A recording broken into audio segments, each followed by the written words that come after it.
कुठेही काही उर्मटपणा दाखवू नका। ती महाराष्ट्र संस्कृती आहे, नम्रता महाराष्ट्राची परंपरा आहे।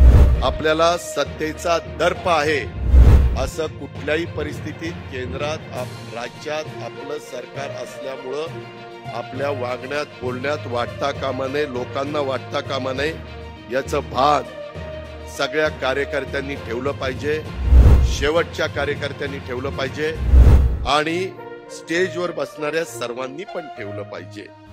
त्याचबरोबर लोकांशी जोडून घ्या। वादग्रस्त वक्तव्य आणि वादग्रस्त कृती ही कृपा करून टाळा। आपल्याला आपल्या चारी उमेदवारांना मताधिक्य वाढवायचंय। बोलायला जाताना तुमच्या माझ्या बोलण्यानी आपल्या उमेदवारांचं मत घटणार नाही, ही खबरदारी फार काळजीपूर्वक त्या ठिकाणी सगळ्यांनी घेतली पाहिजे। आपण सार्वजनिक आपलं वर्तन हे नम्रतेचं ठेवलं पाहिजे। जर मत मागायला गेला एखादा विरोधी असला, नाही मत देणार, बाबा दिलं द्यायचं नाही द्यायचं तुझा अधिकार आहे, मागायचा आमचा अधिकार आहे, असं करून पुढे जावा। नाहीतर नाही देत ना, जा गेला उडत। ते उडत गेला तर तुम्ही राहाल तिथंच, उमेदवार जाईल उडत। तसलं काही करू नका। मी पण सारखं सकाळी उठल्यावर 7ला बाहेर भेटायला लागतो, तेव्हाच बर्फ डोक्यावर ठेवतो, म्हणतो चिडायचं नाही, चिडायचं नाही, चिडायचं नाही, आवाज चढवायचा नाही, चढवायचा नाही, चढवायचा नाही। मित्रांनो, गमतीचा भाग नाही, खरोखरीच नम्रतेनं वागा। कुठेही काही उर्मटपणा दाखवू नका। ती महाराष्ट्र संस्कृती आहे, नम्रता महाराष्ट्राची परंपरा आहे।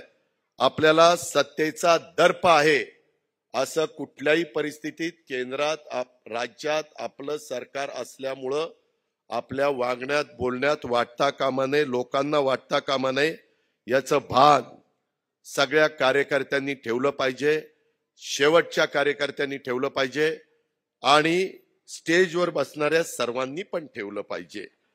त्याचबरोबर लोकांशी जोडून घ्या।